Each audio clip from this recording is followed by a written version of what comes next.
Hey everyone, and welcome back. Ready for another deep dive? Always. Today we're going to be diving into OpenAI's new O3 model. Oh yeah, this is a big one. It really is. Everyone's saying it could be a massive leap towards artificial general intelligence.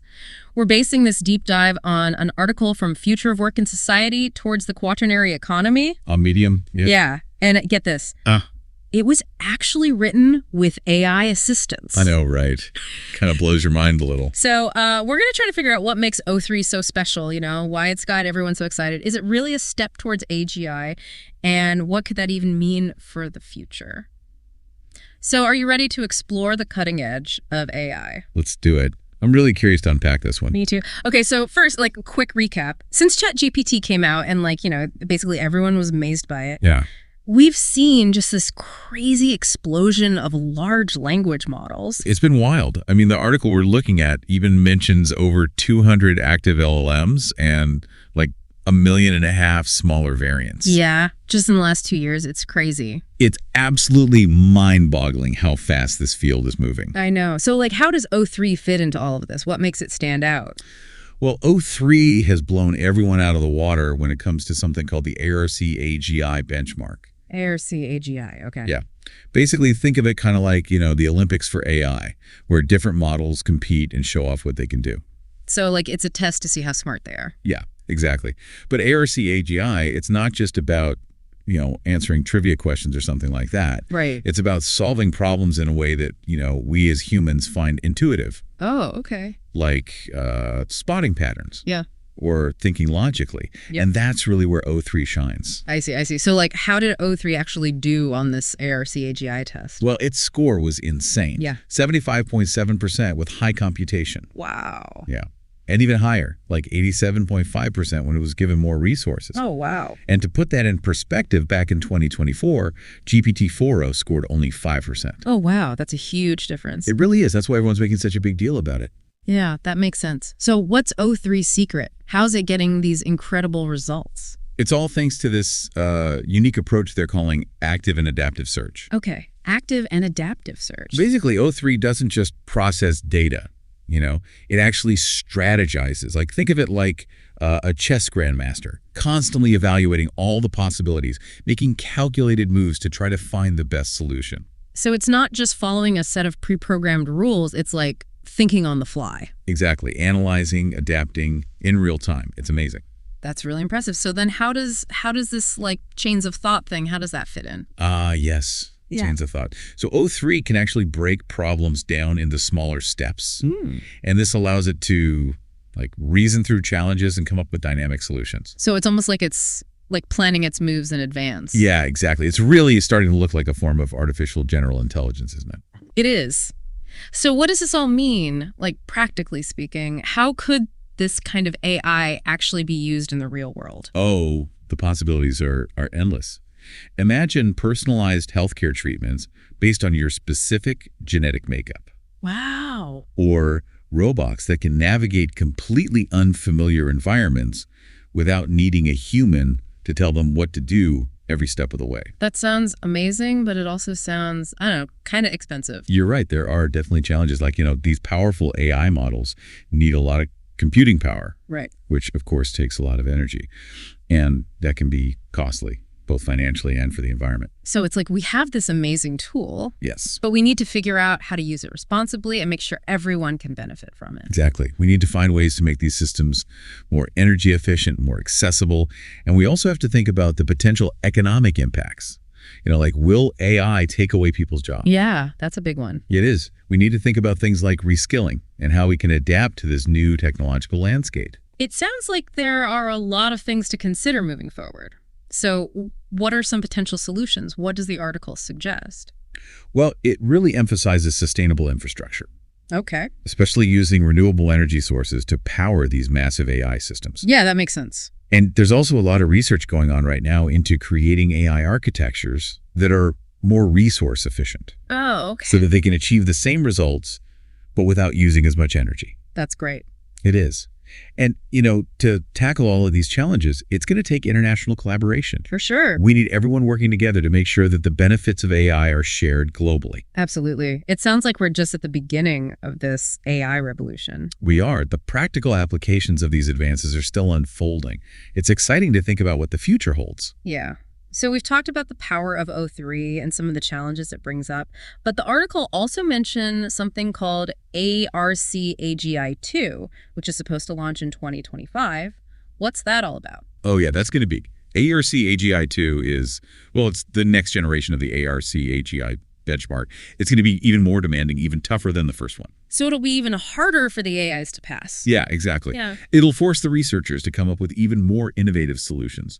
It'll push the boundaries of what AI can do even further. Wow. Can't wait to see what happens with that. But for now, let's bring it back to O3.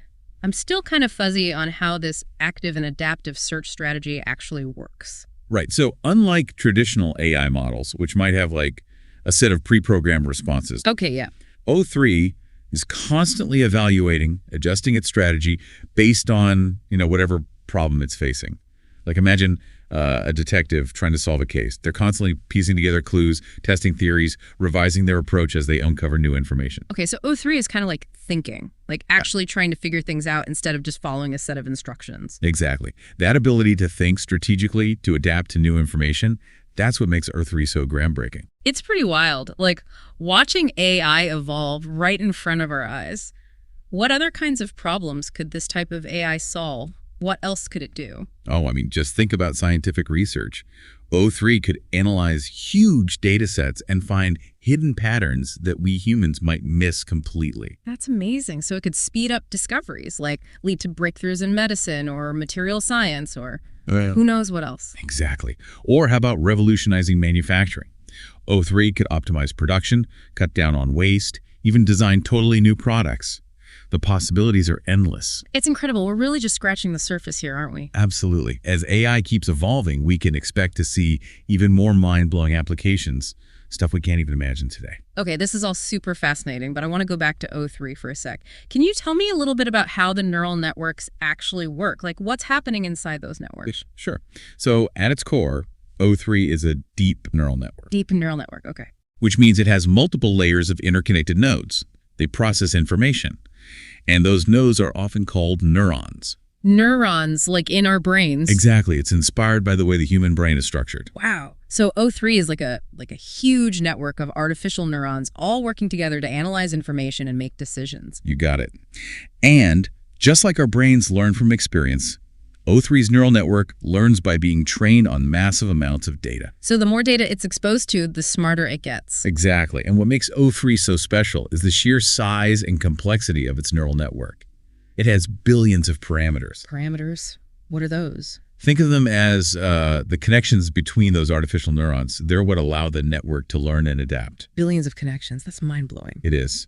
And that's why O3 is able to achieve such incredible results. So how does this training process work? How does O3 actually learn from all this data? The process is called machine learning. The network is given tons of data, and it adjusts its parameters to minimize errors. So it's basically trial and error on a massive scale. Pretty much, yeah. It makes predictions, sees how accurate they are, and then adjusts itself to improve. Wow. Like it's learning from its mistakes. Exactly. Yeah. It's like teaching a kid by showing them examples and letting them learn from their mistakes. Except O3 can process information much, much faster. That's incredible. Yeah. But you said O3 has billions of parameters. What exactly are those and how do they help it learn? Okay, so imagine the parameters as like a set of knobs and dials. They control how the network processes information. And during training, O3 adjusts those knobs and dials to fine-tune its responses and get better at what it does. Okay, I think I'm starting to get it. So it's like the network is constantly tweaking itself to get better at whatever it's being trained for. You got it. And because O3 has so many parameters, it can pick up on really subtle nuances in the data. So that's why it's doing so well on tests like the Arc AGI benchmark. Exactly. It's able to learn and represent complex relationships in the data that other AI models just can't handle. It's amazing to think about how complex all this is. But I think it's time to zoom out a little and talk about the bigger picture. What does all this mean for society? You're right. We've been diving deep into the technical side of things. But now we need to talk about the elephant in the room, the potential impact of AI on Well, everything. Yeah, it's a conversation we can't ignore. AI is becoming more sophisticated every day, and we need to think about what that means for our lives, our jobs, even our understanding of what it means to be human. It's a conversation that's, it's becoming more and more important as we create AI like O3, systems that are so good at problem solving, so adaptable. We have to start asking ourselves, what does this mean for the future of work? Right. It's the question everyone's asking. Are robots going to take our jobs? Is that like a real concern, or is that just, science fiction stuff? Well, it's definitely something to think about, and it's not just about robots in factories anymore. Right. AI can write now, it can code, it can even solve creative problems. So yeah, a lot of professions are going to be affected. True. But maybe instead of being scared of it, we should see it as like an opportunity. I think that's the right way to look at it. I mean, throughout history, whenever there's been some kind of big technological leap, it's led to new industries, new jobs we never even thought of before. Yeah, like no one could have predicted we'd need like social media managers or app developers just a few decades ago. Exactly. And as AI starts taking over the boring, repetitive tasks, that frees us humans up to focus on things that are more creative, more strategic, more about connecting with other people. So it's not about AI replacing us, it's about AI working with us, like helping us to do things better. I think so. It's about collaboration, about humans and AI working together. So does that mean like education and retraining are going to be really important? Huge. We have to give people the skills they need to thrive in this new world, a world where AI is a partner, not a threat. Yeah, makes sense. So we're not just talking about like technical skills, right? What else do people need to learn? Well, critical thinking is going to be crucial. Creativity, too, and the ability to adapt to change. Those are the things that make us human, and those are the skills that'll be in high demand. This is so interesting. So we've talked about jobs, but what about other parts of society? How could AI like O3 change healthcare or education or even, the environment? Oh, the potential in healthcare is enormous. AI could help doctors make diagnoses. It could analyze medical images way better than humans can. It could even create personalized treatment plans based on a person's individual data. Wow, that sounds like it could completely change medicine as we know it. What about education? How could AI change the way we learn? Personalized learning. That's a huge area where AI could make a difference. Okay, what is that? Imagine AI tutors tailoring the learning experience to each student.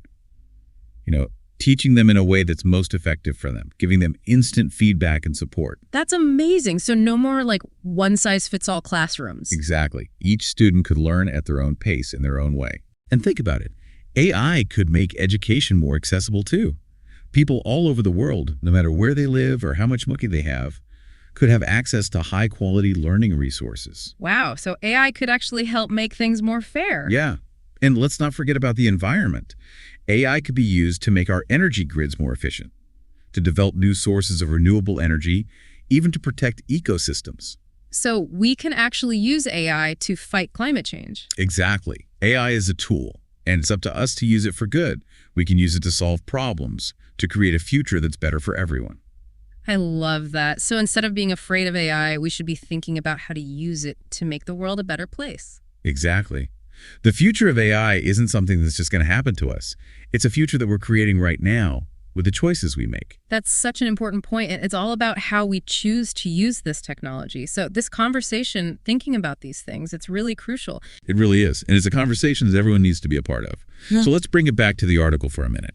Remember, it talked about other benchmarks, not just Arc AGI. Oh, right. Like there are other ways to test how smart these AI systems are. Yeah.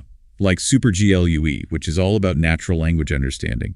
So basically, it tests how well an AI can understand and process human language. Which seems pretty important, right?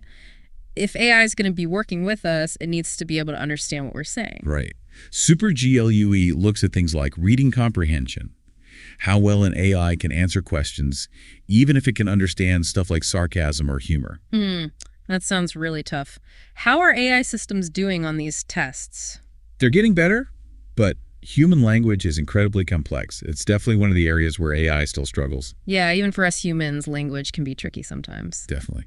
And then there's another benchmark, MMLU. It stands for Massive Multitask Language Understanding. Whoa, that sounds intense. What is that one test? Think of MMLU as like the ultimate AI exam. It tests a model's ability to understand and answer questions from a ton of different academic subjects like math, science, history, literature, all sorts of stuff. Wow. So it's like testing the AI's overall knowledge, its ability to think across different subjects. Exactly. And then you have benchmarks that are more focused. Like, how good is the AI at recognizing images, at synthesizing speech, at controlling robots? So there are a whole bunch of different tests to see what AI can do. Exactly. And how are these tests helping us make AI better? They're super important. They give us a way to measure how different AI systems are doing, which creates competition and encourages collaboration among researchers. It's like the AI Olympics. Everyone's trying to create the best AI. That's a great way to put it. And by studying the results of these tests, we can figure out where AI is already strong and where we need to improve. So it helps us make AI more powerful and capable. Exactly. This whole field is just so exciting. It is. But, we've been talking about the big picture, the big ideas, but I'd love to get a little more into the nitty-gritty. Like, how does O3 actually work? We've talked about neural networks, but can you explain what's happening inside those networks in a way that even I, someone who's not, a computer scientist, can understand? Sure. So picture a network of interconnected nodes, kind of like a web of roads connecting different cities. Okay, I can see that. And each node is like a tiny little processing unit, almost like a mini calculator. Got it. So how do these nodes actually learn? Through training. Imagine you're teaching a kid to ride a bike. You might start by holding onto the seat, running alongside them, offering support. And then as they get better, you let go a little, let them try on their own. Exactly. It's the same with O3. We train its neural network by giving it tons of data, like showing it thousands of images and telling it what each image is. And then it starts to see patterns, right? Like Yeah. how a kid learns to recognize different objects or sounds. You got it. Yeah. And as it processes more and more data, it adjusts the connections between those nodes. The connections, like the roads in our analogy. Yeah. Those connections get stronger or weaker depending on how well the network is doing. Oh, okay. So it's like the network is learning by adjusting how those nodes are connected to each other. Exactly.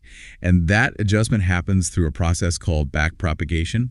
It's basically how the network learns from its mistakes. So it's a constant feedback loop. The network's always learning and getting better. That's right. And the more data we feed it, the more complex its understanding of the world becomes. This is so cool. It really makes you appreciate the complexity of these AI systems. It does. It's a real testament to human ingenuity. And the crazy thing is, we're really just getting started with AI. I know. I can't wait to see what the future holds. But you know what? I think we need to take a break and give our listeners a chance to process all this amazing information. It really makes you think, doesn't it? All this progress just in the last few years. It's incredible. I know, right? It makes you wonder where AI will be in 5 years, 10 years. Oh, I can't even imagine. But for now, let's talk about that Arc AGI 2 benchmark. Okay, yeah. What kind of challenges do you think it'll throw at these AI systems? Well, you said it's going to be even tougher than the first one. Oh yeah, way tougher. So, what could that even look like? What kind of problems will it have to solve? Well, one thing they're focusing on is common sense reasoning.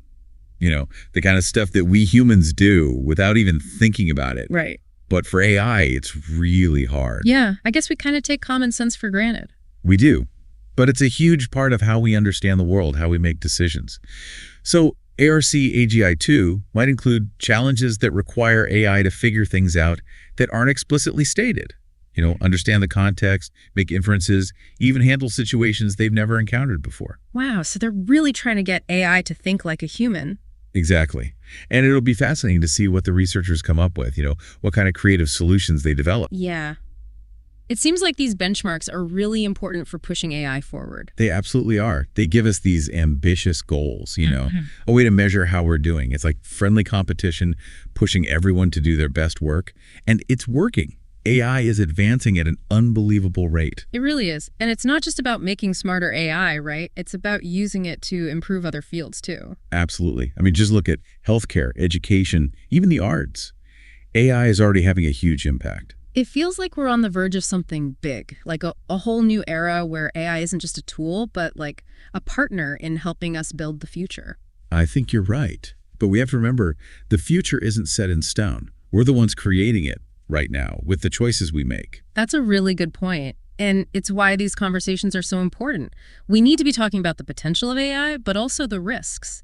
And we need to make sure we're developing it in a way that aligns with our values, what we want the future to look like. I completely agree. It's a responsibility we all share, not just scientists and engineers, but everyone. We all need to be part of this conversation to make sure that AI is used for good. So it's like a call to action. It is. We all need to learn about AI, question it, challenge it, and help shape its future to make sure it benefits all of humanity. I love that. So what's the one thing you want our listeners to take away from this deep dive? That the future of AI is in our hands. It's up to us to decide what kind of impact it has on the world. That's a powerful message. So to everyone listening out there, stay curious, stay informed, and stay engaged in this conversation. The future of AI is something we create together. Couldn't have said it better myself. Thanks for having me. This has been a really thought-provoking discussion. Thanks for joining us. And to all our listeners, keep exploring the amazing world of AI. We'll see you next time.